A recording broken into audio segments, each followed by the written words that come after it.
बिस्मिल्लाहिर्रहमानिर्रहीम। Last time हमने chapter number 2 complete कर लिया था। चैप्टर 2 एक स्टार्ट हो रहा था बिजनेस लॉ का। लॉ को पढ़ने के लिए हमने पहले भी बात की कि लॉ ग्रेजुअली ओपन होना शुरू होगा। कुछ एक बात आएगी, फिर उसकी तफसील आनी शुरू हो जाएगी, फिर उसकी और ज़्यादा डिटेल आनी शुरू हो जाएगी। इसी तरह से ये सारा चैप्टर हमारे चल रहे होंगे। चैप्टर नंबर 2 का नाम आ रहा है जी validity of contract and agreements. Validity का मतलब है कब ये वैलिड होगा, यानी ठीक होगा, यानी इन्फोर्सेबल बाय लॉ होगा। अच्छा, हमारी किताब में ना कई जगह पर कॉन्ट्रैक्ट्स का जिक्र आएगा। तो हमने क्या किया, इस चैप्टर के शुरू में ना एक कॉन्ट्रैक्ट की टाइप्स की एक समरी बना ली है, ठीक है ना।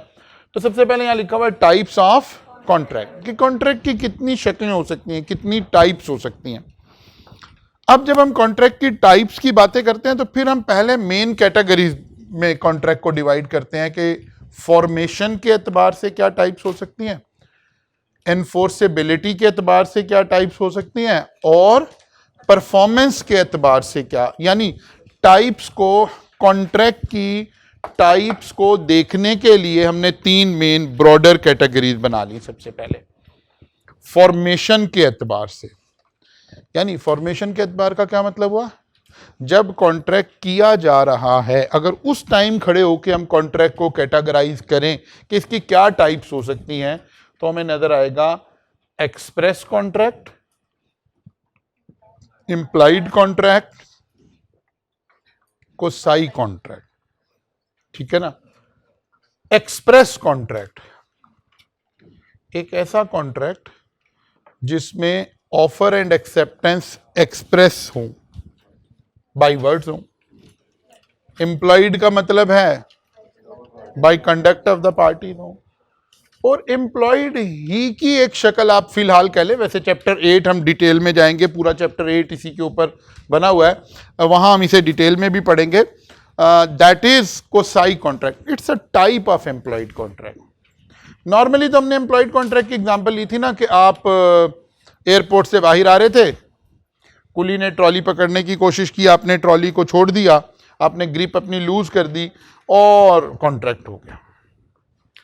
अब यहां हम 2 पार्टीज ना एक दूसरे को जानते हैं, कुली को पता है ये पैसेंजर आ रहा है, हमें पता है ये कुली आ रहा है, हम दोनों ने आपस में अपने जेस्चर्स के जरिए से ऑफर एंड एक्सेप्टेंस कर लिया है। नॉर्मली एम्प्लॉयड कॉन्ट्रैक्ट्स ऐसे हैं, but there are some circumstances, कुछ ऐसे हालात हैं जहां हम एक दूसरे को जानते भी नहीं, हमने एक दूसरे को देखा भी नहीं है, फिर भी कॉन्ट्रैक्ट हो जाता है। और यहां एम्प्लॉय हमने नहीं किया, बल्कि एम्प्लॉयड बाय लॉ हो गया। लॉ ने एम्प्लॉयड कर लिया कि अच्छा ये सिचुएशन थी, इसका ये मतलब है, और ये कॉन्ट्रैक्ट हो गया। मसलन आप किसी जगह से गुजर रहे थे, आपको कोई एक वैल्यूएबल चीज कहीं पड़ी हुई मिल गई, आपने उठाई। जैसे ही आपने वो चीज उठाई, लॉ कहता है आपका और इसके ऑनर के दरमियान एक कॉन्ट्रैक्ट हो गया। अब आपकी जिम्मेदारी है इसके ऑनर को ट्रेस करें और ये चीज उस तक पहुंचाएं। आपको तो पता भी नहीं है वो चीज किसकी है। उस बंदे के जेस्चर या आपके जेस्चर आपने एक दूसरे के साथ एक्सचेंज नहीं किए, बल्कि क्या हुआ, लॉ ने एम्प्लॉयड कर लिया, एम्प्लॉयड बाय लॉ हो गया। लॉ ने अज्यूम कर लिया कि इस सिचुएशन का ये मतलब है, अब आपको ये आपको करना पड़ेगा। चैप्टर 8 में इसकी तफसीलात भी देखेंगे। फॉर्मेशन के एतबार से कॉन्ट्रैक्ट कितनी तरह के हो गए, express contract, employed contract and Kosai contract. Enforceability के एतबार से, एनफोर्सेबिलिटी कब क्रिएट होती है, जब कॉन्ट्रैक्ट हो गया, अब कोई डिस्प्यूट क्रिएट हो गया, एक पार्टी कॉन्ट्रैक्ट को ठीक नहीं चला रही है, दूसरी पार्टी देख रही है कि क्या मैं इसे एनफोर्स कर सकता हूं बाय लॉ, यानी क्या मैं अदालत जा सकता हूं कि जाकर जज साहब को कहूं कि जनाब ये हमारा कॉन्ट्रैक्ट हुआ था, एज पर कॉन्ट्रैक्ट ये इस चीज का जिम्मेदार है और ये कर नहीं रहा है। इस एंगल से कॉन्ट्रैक्ट को कैसे डिवाइड करेंगे, एनफोर्सेबिलिटी के एतबार से। वैलिड कॉन्ट्रैक्ट एक ऐसा कॉन्ट्रैक्ट जिसमें ऑल एसेंशियल्स ऑफ कॉन्ट्रैक्ट पूरे हों। वैलिड मतलब बिल्कुल ठीक कॉन्ट्रैक्ट है। अगर एक पार्टी कॉन्ट्रैक्ट से डेविएट कर रही है तो दूसरी पार्टी क्या करे, अदालत चली जाए। जो पार्टी कॉन्ट्रैक्ट से डेविएट करी, 2 पार्टनर के दरमियान कॉन्ट्रैक्ट होना, एक पार्टी डेविएट कर रही है, जो दूसरी पार्टी है ना उसे हम लॉ में कहते हैं एग्रीव्ड पार्टी, ठीक है ना, क्या कहते हैं एग्रीव्ड पार्टी। यानी वैलिड कॉन्ट्रैक्ट का मतलब है एक ऐसा कॉन्ट्रैक्ट जिसमें एग्रीव्ड पार्टी अदालत जा सकती हो, ठीक है ना, aggrieved party it's a valid contract enforceable by law. Void agreement एक ऐसा एग्रीमेंट जो जिस वक्त आप कर रहे थे ना, ठीक है ना, जिस वक्त आप कर रहे थे, फॉर्मेशन हो रही थी कॉन्ट्रैक्ट की, लॉ उस वक्त ही मना कर रहा था कि ये कॉन्ट्रैक्ट आप नहीं कर सकते, आपको अलाउड नहीं है। ऐसा कॉन्ट्रैक्ट जो ऐसा एग्रीमेंट जो फॉर्मेशन के टाइप के वक्त ही फॉरबिडन बाय लॉ है, उस एग्रीमेंट को क्या कहते हैं, वॉइड एग्रीमेंट। बल्कि इसके लिए एक लफ्ज और इस्तेमाल करेंगे, वॉइड एबिनिशो, आगे मैं लिखूंगा इसको लफ्ज को, वॉइड एबिनिशो, लातीनी वर्ड, यानी वॉइड फ्रॉम द बिगिनिंग, शुरू से ही। जैसे आप एक बच्चे के साथ कॉन्ट्रैक्ट कर, माइनर के साथ कॉन्ट्रैक्ट करें, लॉ में माइनर कहते हैं अंडर 18 ईयर एज वाले लोगों को, ठीक है ना। लॉ कहता है अंडर 18 ईयर के बंदे के साथ आप एग्रीमेंट नहीं कर सकते। तो ये एग्रीमेंट जब हमने कर भी लिया, भले हम साइन कर लें, भले जो मर्जी कर लें, जैसे मर्जी कर लें, ऑफर भी करवा दें, सारा कुछ कर लें, लॉ कहता है ये एग्रीमेंट ठीक नहीं है। कौन सा एग्रीमेंट है, वॉइड एबिनिशो या वॉइड एग्रीमेंट। फिर एक तीसरी type, void contract, void agreement, void contract. So there is a difference between void agreement and void contract. Void contract क्या है, एक ऐसा कॉन्ट्रैक्ट जो जब आप कर रहे थे उस वक्त बिल्कुल 100% ठीक था, यानी वैलिड कॉन्ट्रैक्ट था, लेकिन बाद में सर्कमस्टांसेस ऐसे हुए कि अब लॉ ने उसको वॉइड कर दिया हो, अब ये भी वॉइड ही गया, ये भी वॉइड है, but it is void from the beginning, but it is not void from beginning. जैसे कोविड आया ना, तो कोविड में आपने देखा जिन दिनों में 19 में कोविड आया, हमारे यहाँ दिसंबर में कोविड के असरात आए, आखिर में दिसंबर में। अब फर्ज करें एक शख्स का ना 15 मार्च 2020 को कहीं फंक्शन बुक था किसी इवेंट हॉल में, और इसने ये अक्टूबर नवंबर में जाके बुकिंग करवा दी, कुछ एडवांस दे दिया, कोई शादी थी या वटेवर, उसने पैसे दे दिए। जब ये पैसे दे रहा था, जब इसने एडवांस बुक करवाया, तो ये कॉन्ट्रैक्ट हो गया ना इवेंट कॉम्प्लेक्स का और इसका, and it is a valid contract. लेकिन दिसंबर में गवर्नमेंट ने आउटडोर एक्टिविटीज पे बैन लगा दिया कोविड की वजह से। अब ये बंदा जाके कहेगा जी 15 मार्च को मेरा आपका कॉन्ट्रैक्ट है, आप परफॉर्म करें, वॉइड हो गया। लेकिन जिस वक्त ये कॉन्ट्रैक्ट एग्जीक्यूट किया जा रहा था उस वक्त बिल्कुल वैलिड कॉन्ट्रैक्ट था, बाद के सर्कमस्टांसेस ने आके इसको क्या कर दिया, वॉइड कर दिया। हो वॉइड ही गया है, लेकिन at the time of formation ये एक वैलिड कॉन्ट्रैक्ट था। ऐसी सिचुएशन को एक्सप्लेन करने के लिए क्या बोला करेंगे, वॉइड कॉन्ट्रैक्ट। फिर आ गया जी एक और टाइप आ गई, voidable contract. Now there is a difference between void contract and voidable contract. Normally contract में कितने पार्टीज होती हैं, 2। एक ऐसा कॉन्ट्रैक्ट जो किसी एक पार्टी की ऑप्शन पे हो जाए, वो पार्टी चाहे तो कॉन्ट्रैक्ट को कंटिन्यू करे और पार्टी चाहे तो कहे कि नहीं ये कॉन्ट्रैक्ट खत्म हो गया है, वॉइड कर दें इसको। नॉर्मली जो कॉन्ट्रैक्ट है, एक normal contract which is a valid contract, ये हम दोनों की ऑप्शन पे नहीं है, बल्कि इसने क्या कर, जैसे ही कॉन्ट्रैक्ट हुआ it's create a legal obligation, आपकी जिम्मेदारी है जो कॉन्ट्रैक्ट में लिखा आप भी पूरा करें मैं भी पूरा करूं, ऑब्लिगेशन क्रिएट हो गई है। लेकिन इस कॉन्ट्रैक्ट में ऑब्लिगेशन एक पार्टी के ऊपर तो मौजूद है, लेकिन दूसरी पार्टी को लॉ ने क्या कर दिया है, लिबर्टी दे दी। वो कहते हैं आप चाहें तो कॉन्ट्रैक्ट को कंटिन्यू करें, ये वैलिड कॉन्ट्रैक्ट बन जाएगा, आप चाहें तो कॉन्ट्रैक्ट को खत्म करें, ये वॉइड हो जाएगा। यानी contract can become void at the option of one party, normally agreed party.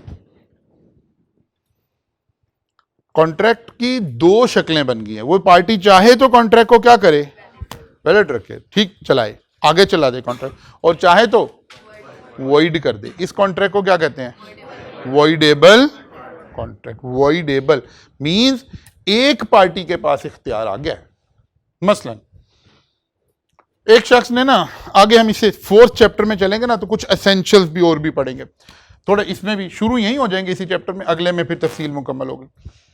मसलन एक एग्रीमेंट होने के लिए, एक कॉन्ट्रैक्ट, एक वैलिड कॉन्ट्रैक्ट होने के लिए जो कंसेंट लेनी है ना अपने पार्टी की, that must be free consent, ठीक है ना। Will you purchase my house for ₹10 million, तो जो सामने वाले ने अपनी कंसेंट देनी है ना, उसने फ्री होना चाहिए। फ्री का मतलब है उसके ऊपर कोई प्रेशर ना हो, अगले चैप्टर में आएगा ये फ्री का मतलब क्या है। एक शख्स के ऊपर ना, गन पॉइंट के ऊपर हमें एक शख्स का एक घर था, ऐसे सोचें, एक शख्स का एक घर था, अब आपसे घर ही तस्वुर कर ले। एक शख्स के पास एक घर था और वो इसको सेल नहीं करना चाहता था। साथ वाला बंदा था, उसको ये लग रहा था कि अगर इसका घर है साथ मेरा घर है, अगर हम दोनों को गिराकर यहाँ एक बड़ा प्लाजा बन सकता है, ये रोड अब कमर्शियल हो गया है तकरीबन, इस तरह के से वो इसे रोज कहते थे भाई घर भेज दो, कहता था नहीं नहीं नहीं नहीं। आखिर इन्होंने उसे थ्रेट करना शुरू कर दिया, इन्होंने उसे गन पॉइंट पर एग्री करवा दिया कि नहीं, मसलन फर्ज किया घर की कीमत है 10 करोड़ रुपया, इन्होंने गन पॉइंट पर ही उससे, वो तो बेचना नहीं चाहता था, इन्होंने गन पॉइंट पर उसको एग्री किया, उसको पैसे कम नहीं दिए, गन पॉइंट पर एग्री करवाया कि नहीं भाई तुम घर बेच दो। अब उसने सोचा यार कहाँ मैं इनकी दुश्मनी मोल लूंगा, उसने एग्री कर लिया, स्टाम्प पेपर पे सारा कुछ हो गया, इन्होंने कुछ उसको 1 करोड़ रुपया एडवांस भी दे दिया। जब ये सारी बात हुई, अब ये बेचारा क्योंकि अंडर थ्रेट है, तो लेकिन थोड़े दिनों के बाद इंसान को होश आती है, वो अपने दोस्तों से, अपने जानने वालों से मशवरा करता है, कहते नहीं यार मसला ही कोई नहीं है, तुम अदालत जाओ, वहां बताओ कि जी मैं तो घर नहीं बेचना चाहता, ये तो इन्होंने मुझे अंडर थ्रेट करवा रहे हैं मेरे से। अच्छा, अब ये सोच विचार कर रहा है। इतने दिनों में ही यहां पर गवर्नमेंट एक प्रोजेक्ट अनाउंस कर देती है और कहते हैं जी यहाँ से ऑरेंज ट्रेन गुजरने लगी है या मेट्रो ट्रेन गुजरने लगी है। और आपको पता है कि जब गवर्नमेंट कोई प्रोजेक्ट अनाउंस कर दे तो फिर जो उसके इर्द गिर्द की बिल्डिंग होती हैं, अगर वहाँ ज़रूरत पड़ रही हो गवर्नमेंट को, तो वो गवर्नमेंट उसको एक्वायर कर लेती है, और गवर्नमेंट एक्वायर करती है तो जनरली अपने रेट्स पर एक्वायर करती है, मार्केट रेट नहीं पे करती, थोड़ा कम पे करती है। अब फर्ज करने गवर्नमेंट ने अनाउंस कर दिया और उन्होंने कहा जनाब इस घर की कीमत जो है वो 6 करोड़ मिलेगी। जब इसे ये पता चला तो इसने जल्दी से वुजू करके मुसल्ले पे 2 नफल पड़े शुक्राने के कि या अल्लाह बड़ा अच्छा हो गया था, उसने अंडर थ्रेट मेरे से 10 करोड़ का खरीद लिया। अब वो जो दूसरा बंदा था जिसने ये घर खरीदा था अंडर थ्रेट करवा के, क्या वो अदालत जाके कह सकते कि नहीं नहीं जनाब मैंने तो गन पॉइंट पे खरीदा था, ये तो कॉन्ट्रैक्ट ही ठीक नहीं है? कह सकता है? नहीं कह सकता। लेकिन ये अभी भी कह सकता है, इसकी ऑप्शन है, ये चाहे तो कॉन्ट्रैक्ट को कंटिन्यू करे, एनफोर्स करवाए। बल्कि अगर ये उसे कह रहा नहीं नहीं भाई देखो गवर्नमेंट तो अब 6 दे रही है, कह रहा नहीं भाई ये देखो तेरा मेरा कॉन्ट्रैक्ट हुआ है, तुम नहीं कर रहे, मैं अदालत जाऊंगा। इसकी ऑप्शन आ गई है, चाहे तो कॉन्ट्रैक्ट को कंटिन्यू करे, चाहे तो कॉन्ट्रैक्ट को वॉइड करवा दे अदालत के through. Contract becomes voidable at the option of aggrieved party. Contract become voidable at the option of aggrieved party. एक पार्टी के ऊपर सारा कॉन्ट्रैक्ट इन्हिसार कर रहा है.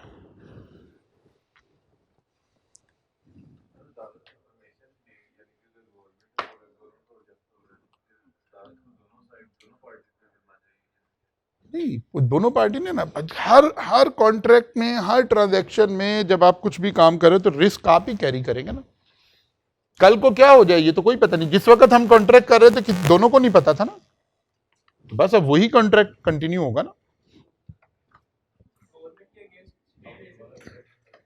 जी वो ले सकते हैं, लेकिन अल्टीमेटली इस तरह के प्रोजेक्ट्स में गवर्नमेंट ही जीतती है. हाँ ये बात अलग है, ये बात अलग है. अच्छा जी आगे चलते हैं. इलीगल एग्रीमेंट, ऐसे एग्रीमेंट जो उन चीजों के बारे में किए जाएं जहां सब्जेक्ट मैटर को हमने डिफाइन कर लिया था पिछली दफा, या कंसीडरेशन इलीगल हो.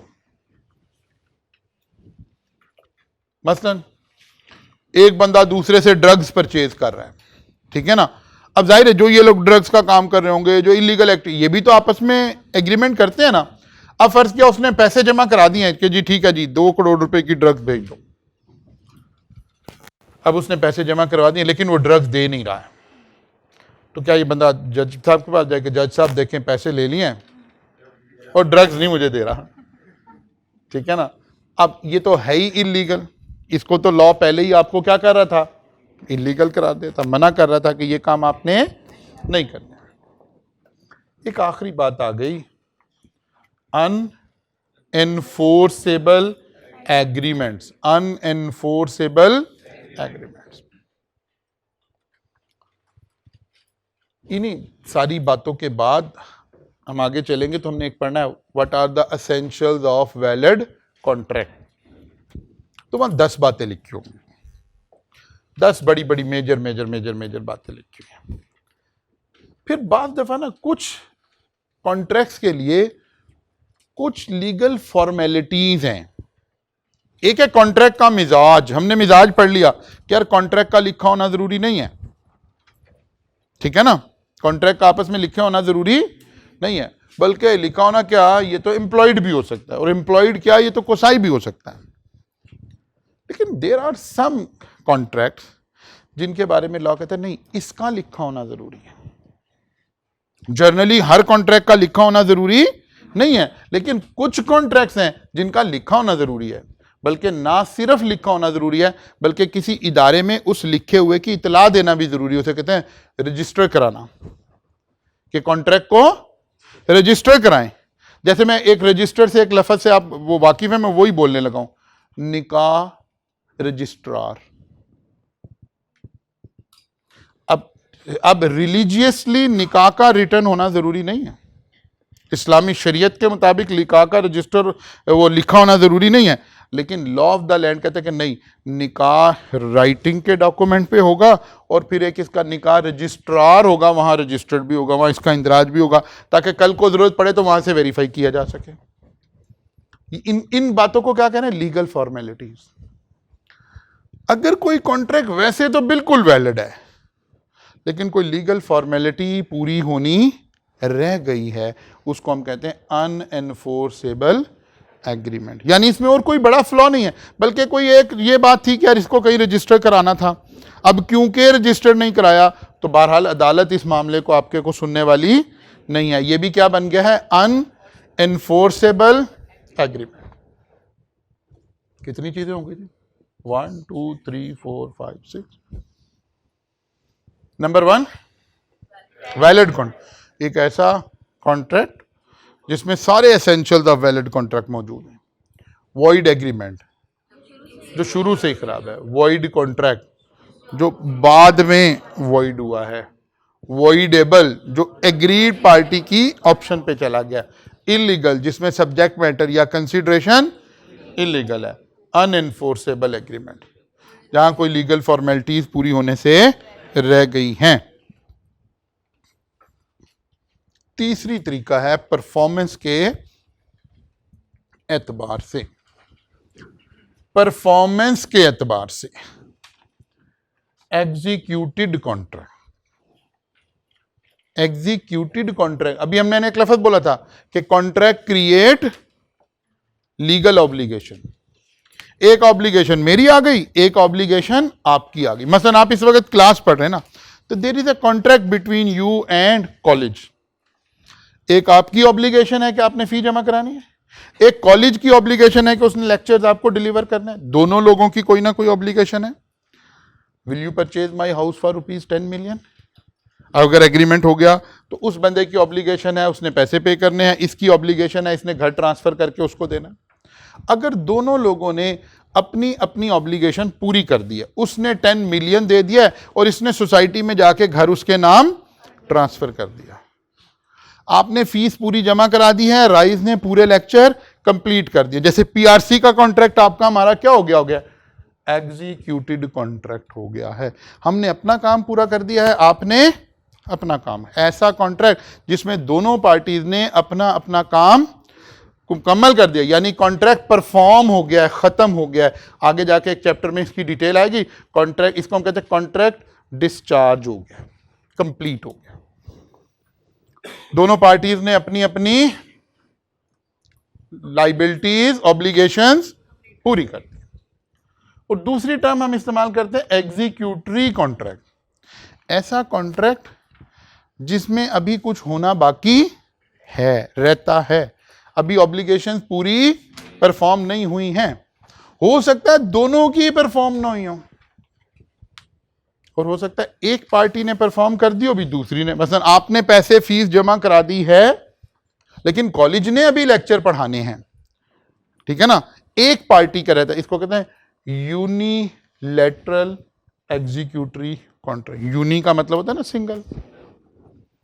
और अगर अभी आपने भी कुछ पैसे देने हैं, कॉलेज के जिम्मे भी लेक्चर रहते हैं, तो इसे बाईलैटरल बोल देंगे।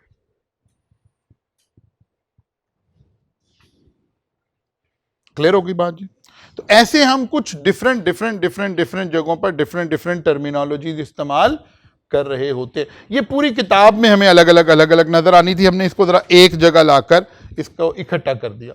और अब मैंने समझा आपको सारा दिया, लेकिन मैंने ऐसे वन लाइनर सबको एक्सप्लेन भी किया हुआ है। A contract made by word spoken और written is called express contract. साथ उसकी कोई छोटी सी एग्जांपल आ गई, employed contract. A contract inferred by conduct of the person या circumstances of the case. By implies contract mean implied by law. The contract is assumed to exist without any oral or written agreement. The essence of implied contract is that no person should be unjustly benefited at the expense of another. यानी ये ना कुली ने बेचारे ने आपसे trolley पकड़ी, आपने उस वक्त तो पकड़ा दी, जब वो ट्रॉली लेकर आ गया, सारा कुछ आपकी गाड़ी की डिग्गी में उसने सारा सामान रख दिया, सब कुछ कर दिया। अब वो बेचारा खड़ा हुआ आपको देख रहा है, आप गाड़ी में बैठे और चल दिए। वो रोकता है आपको कि सर पैसे। कहता है किस चीज के पैसे यार?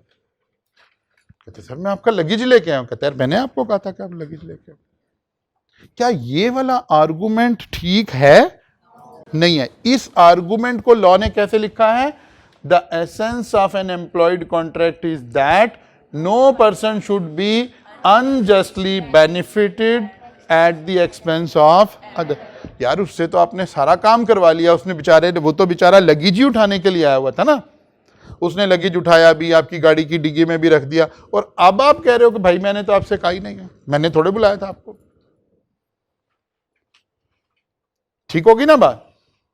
Implied contract. इसके बाद आ गया, अच्छा ये तो एग्जांपल्स आ गए। Quasi contract. Contractual right and obligation are imposed by law under certain circumstances rather than decided by parties ने डिसाइड नहीं किया, बल्कि लॉ ने इम्पोज कर दिया। छह ऐसी सिचुएशन है जहां लॉ ने इम्पोज कर देना है। चैप्टर नंबर 8 में डिटेल आएगी। फिर आ गया जी valid contract. Valid an agreement which is enforceable by void an agreement which is not enforceable by notice that a void agreement is void ab initio, that is void from the beginning. Law पहले ही कह रहा था कि यार ये contract ठीक नहीं है. लॉ कुछ लोगों को मना कर रहा है, माइनर को मना कर रहा है कॉन्ट्रैक्ट करने से. अनसाउंड माइंड, अनसाउंड माइंड किसे कहते हैं? जो कोई मेंटली डिसेबल इंसान हो. जो शख्स कॉन्ट्रैक्ट को पढ़ने की सलाहियत, पढ़ने से मतलब है समझने की सलाहियत ना रखता हो, और जिस शख्स में ये सलाहियत ना हो कि वो रैशनल डिसीजन ले सके, यानी अपने बेनिफिट का फैसला कर सके. एक शख्स है, उसे आप कहते हो यार ये 7 करोड़ का घर देना आपने मुझे, वो कहता है नहीं भाई 7 का नहीं देना, मैं तो 4 करोड़ का दूंगा. इसका मतलब है ये शख्स रैशनल डिसीजन, इसे ये बेचारे को पता ही नहीं लग रहा कि मेरे फायदे की इसमें से क्या बात है. इस तरह के लोगों के साथ भी कॉन्ट्रैक्ट नहीं किया जा सकता. अगर करेंगे तो कॉन्ट्रैक्ट क्या हो जाएगा? Void ab initio. और भी कुछ आगे चलेंगे तो एग्जांपल आएंगे. Void ab initio, void contract, a contract which ceases to be enforceable by law becomes void when it ceases to be enforceable. वो कहते पहले ठीक था लेकिन अब लॉ ने ceases to be enforceable कर दिया, यानी लॉ कह रहा है अब आप इसको अप्लाई नहीं कर सकेंगे.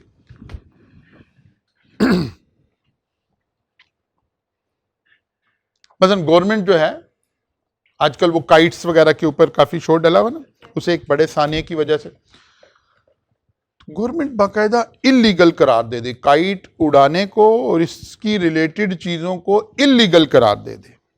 अब कुछ लोगों ने पहले से कॉन्ट्रैक्ट किए हुए होंगे तो वो सब कॉन्ट्रैक्ट क्या बन जाएंगे? वॉइड कॉन्ट्रैक्ट बन जाएंगे. कोई ऐसा केमिकल है, बहुत सारे ऐसे केमिकल हैं जो इंडस्ट्री में भी इस्तेमाल होते थे, उनका और भी बहुत सारा इस्तेमाल था, लेकिन वो दहशतगर्दी में भी इस्तेमाल हो रहे थे. गवर्नमेंट ने उन केमिकल्स की खरीदो फरोख्त पे पाबंदी लगा दी, तो जो एग्रीमेंट पहले से चले आ रहे थे वो क्या हो गए? वॉइड हो गए. पहले ठीक थे. हिज्जतुल विदा के मौका पर सूद से रिलेटेड आयत आई ना, और अल्लाह ताला के नबी सल्लल्लाहु अलैहि वसल्लम ने हिज्जतुल विदा पे ऐलान फरमाया कि भाई सूद हराम हो गया, और फिर एग्जाम्पलीफाई करने के लिए बताया कि जो सूद किसी से लेना था देना था वो सारे माफ हो गए.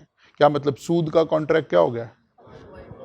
वॉइड कॉन्ट्रैक्ट हो गया. इससे पहले तो सूद लेना जायज था, क्योंकि दीन तो ग्रेजुअली आया ना, अहकामात तो ग्रेजुअली आए.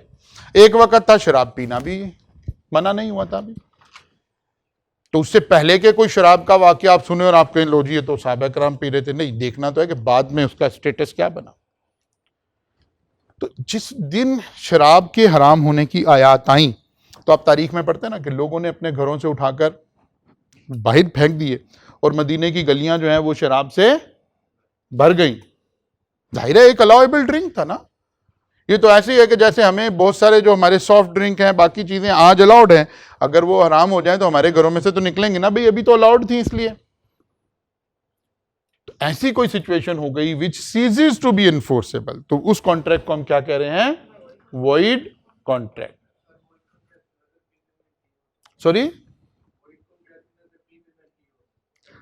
हाँ वो एक आगे अभी एक हम लफ्ज पढ़ेंगे रेस्टिट्यूशन, अभी इसी चैप्टर में आ जाएगा या अगले में आएगा, कि जब भी कोई कॉन्ट्रैक्ट को वॉइड किया जाएगा तो पार्टीज को पहली कंडीशन पर वापस ले जाएंगे, रेस्टिट्यूट कर देंगे. यानी आप इस एग्जांपल से वापस आइए, जो शादी हॉल में हमने पैसे जमा करवाए थे ना, हमने फर्ज किया जी उसे 2 लाख रुपया जमा करवाया था और हमने इवेंट बुक करवाया था, तो ये 2 लाख तो हमें वापस मिलेंगे ना. रेस्टिट्यूट करेगा लॉ, यानी दोनों पार्टीज को अपनी पहले वाली कंडीशन पर वापस ले जाएगा. अच्छा जी, ये लफ्ज आगे चलकर आएगा, अभी हमने पढ़ना है ये रेस्टिट्यूशन वाला लफ्ज. अच्छा जी, voidable, an agreement which is enforceable by law at the option of aggrieved party and not at the option of defaulting party.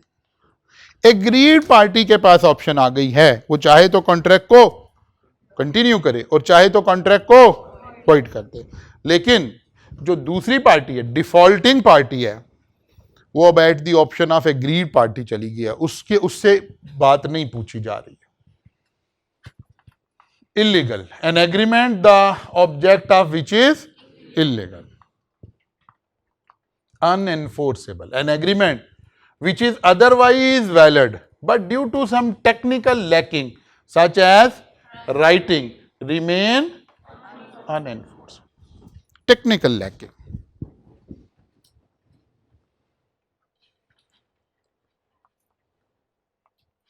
Type of contract. Performance के एतबार, executed contract where both the parties have performed their respective promises. क्या हो गया? Executed contract, contract execute हो चुका है। Executory contract, contract in which something remains to be done, it may be unilateral or bilateral. Unilateral means one party to the contract has performed his part and performance is outstanding against other part. एक party ने काम कर दिया हुआ है और दूसरी party का काम अभी रहता है। Bilateral, a contract in which a promise on one side is exchanged for promise on other. Performance is pending by both party की परफॉर्मेंस अभी रहती है। Executory contract, bilateral executory contract, unilateral executory contract. तो हमने देखा कि यार जब हम इस सारी किताब में से गुजरेंगे ना तो हमारे पास कॉन्ट्रैक्ट की ये शक्ल रहेगी। हम आपको दिखाएंगे कि अच्छा हमें एग्जाम में जब हम जाते हैं ना तो ICAP हमें ना 4 डॉक्यूमेंट देता है, बल्कि आपने हर सब्जेक्ट में इस स्ट्रेटजी को अप्लाई करना है, नॉट ओनली बी लॉ की मैं ये बता रहा हूं।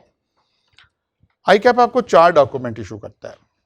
नंबर 1 पास्ट पेपर, नंबर 2 उसका स्टैंडर्ड सॉल्यूशन, नंबर 3 उसके ऊपर एग्जामिनर के कमेंट्स कि एग्जामिनर क्या बातें कर रहा है, पेपर चेक करके उसे क्या लगा, बच्चा कॉमन मिस्टेक क्या कर रहा है, और चौथी बात मार्किंग स्कीम कि हमने नंबर कैसे एलोकेट किए हुए थे, किस चीज का वेटेज था। बाद में बच्चा कहता सर मैं तो इतनी एक्स्ट्रा शीटें लगा के आया था, मेरा साथ वाला तो एक भी शीट नहीं लगा के आया, ये पास हो गया मैं फेल हो गया। नहीं, शीट लगाने के नंबर कोई नहीं है, वहां पर कंटेंट है कि क्या बात लिखनी है।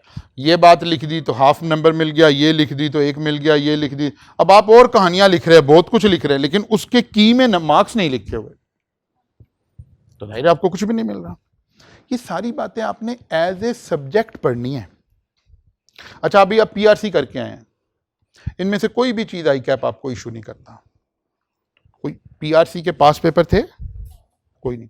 पास पेपर ही नहीं थे तो उनका कोई स्टैंडर्ड सॉल्यूशन भी नहीं था, उनकी कोई मार्किंग की भी नहीं थी, उनके ऊपर कोई एग्जामिनर के कमेंट्स भी नहीं थे।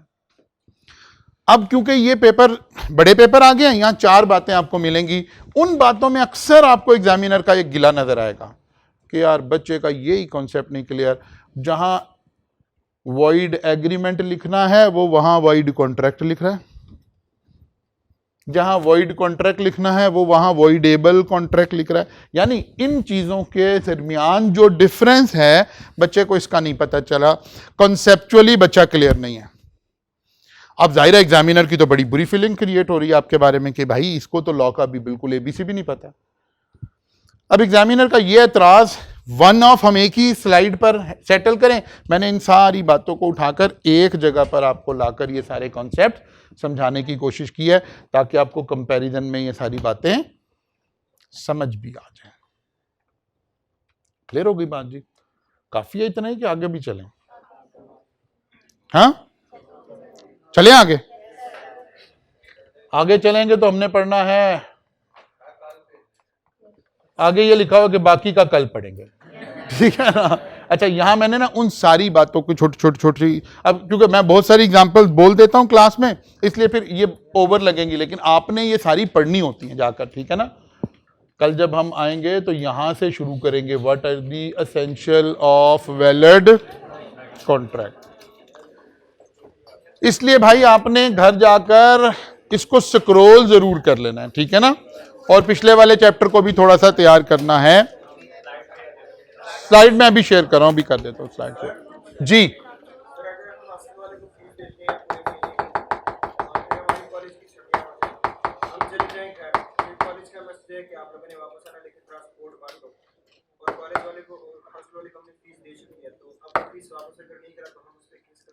हॉस्टल, अच्छा हॉस्टल के मसाइल अलग से बी लॉ में नहीं लिखे हुए ठीक है ना। अच्छा ये वाली बात जो है, असल में ये वाली बात समझ लें, ये जो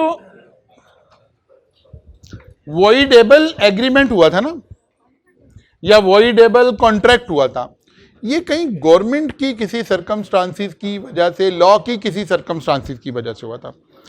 हॉस्टल वाला तो आपको एक दलील देगा कि यार देखो भाई, आप आके रह लेते, मेरा तो मसला नहीं है ना, मैंने तो इस दिन इस कमरे में किसी और को नहीं रिहाइश दे सकता था ना। जैसे आप सम टाइम आप एडमिशन लेने आते हैं किसी बैच में और आपको कॉलेज एडमिशन नहीं दे रहा, वो कह रहा है यार सीट क्लोज है, ये बैच क्लोज हो गया। आप क्लास में बैठते हो, कहते हो यार अभी कम से कम 25 बच्चे बैठ सकते हैं क्लास में, ये क्या इन्होंने तमाशा लगाया हुआ है, ये हमें सीट नहीं दे रहे हैं। भाई हमने रजिस्ट्रेशन से सीट देखनी है, इस रूम की एक कैपेसिटी है, इतने बच्चे एनरोल हो गए। अब अगर कोई बच्चा नहीं आ रहा तो उसकी जगह पर हम दूसरे बच्चे को तो वो सीट एलोकेट, क्योंकि वो जिस दिन आ जाएगा उस दिन क्या करेंगे। ऐसे ही हॉस्टल वाली एग्जांपल देखें कि भाई आपको ट्रांसपोर्ट मिल जाती, आप आ जाते, आपकी जगह तो वहीं मौजूद है ना, तो इससे कोई लॉ में फॉल्ट नहीं क्रिएट हुआ। कॉलेज ने छुट्टी दे दी, हॉस्टल वाला कॉलेज का भी जिम्मेदार नहीं है। हाँ, अगर हॉस्टल का एग्रीमेंट ऐसा हो कि यार आप जितने दिन रहेंगे उतने दिन का आप किराया पे करेंगे, और अब आप नहीं रह रहे हैं, फिर आपका राइट क्रिएट हो गया, ठीक है ना। लेकिन अभी तो आप यहाँ सीए में आके बच्चे ज्यादा समझदार होना शुरू हो जाते हैं। अभी तो आप पिछली सारी तालीम में याद करें, आप गर्मियों की छुट्टियों में भी स्कूल की और कॉलेज की और सारों की फीस पे करते थे कि नहीं करते थे? करते थे ना। गर्मियों की छुट्टियों में आप स्कूल जाते थे? कभी आपने स्कूल से पूछा है कि ये फीस आप क्यों ले रहे हो? बार बार पूछा, क्या बताते थे वो? हाँ, हर बात की कहीं कोई लॉजिक होगी ना। मसलन एज ए पेरेंट मैं बात करूं, जब वैन वाला गर्मियों की छुट्टियों की फीस मांगता था ना, तो जब अभी मेरा शुरू के बाद, तो मैंने कहा यार तुम किस चीज की फीस ले रहे हो? बच्चे तो वैन पे नहीं। कहते सर मैं 8 महीने जो काम करता हूं, मेरा तो अब यही काम है ना, मैं इस वैन का इस महीने में क्या करूं? मैंने तो ऐसे ही करना है ना, मुझे तो आपको पैसे देने पड़ेंगे। तो लॉजिकली चीजों को सोचकर फिर समझ में आनी शुरू होती है कि अच्छा यार ये बात ऐसे है तो ऐसे है। तो इसलिए भाई हॉस्टल वाला भी अपनी जगह बेचारा सही है, अनटिल एंड अनलेस कि आपका हॉस्टल से एग्रीमेंट नाइट्स के एतबार से कि अब फर्ज करें कंपटीशन का दौर है, कोई हॉस्टल अपनी मार्केट अट्रैक्ट करने के लिए वो आपसे कॉन्ट्रैक्ट ही ये करे, यार आप जिस महीने में जितने दिन रहे उसके बाद मुझे नोटिस दे दें, आपने एक अगले हफ्ते नहीं रहना तो ठीक है, फिर वापसी पे मैं वो भी देखेगा ना कि वापसी पे आपके लिए सीट अवेलेबल है कि नहीं है। तो रिस्क एंड रिवॉर्ड, ये कभी एमएफए का एक सब्जेक्ट आएगा, वहां चल के आप इन बातों को सीखेंगे कि असल में दोनों पार्टीज ने रिस्क भी लेना है, रिवॉर्ड भी लेना है। इसीलिए आप एक घर किराए पर लेते हैं तो वो सस्ता मिल रहा होता है, लेकिन वन नाइट कहीं जाकर हॉस्टल में होटल में रह रहे होते हैं तो वो महंगा मिल रहा होता है, बिकॉज वहाँ रिस्क एंड रिवार्ड उसी तरह से है, ठीक है ना। तो इसलिए हॉस्टल वाले की जान छोड़ दो, बीला पढ़ना शुरू करो। कल मुलाकात होगी इंशाल्लाह, यहाँ से आगे चलेंगे।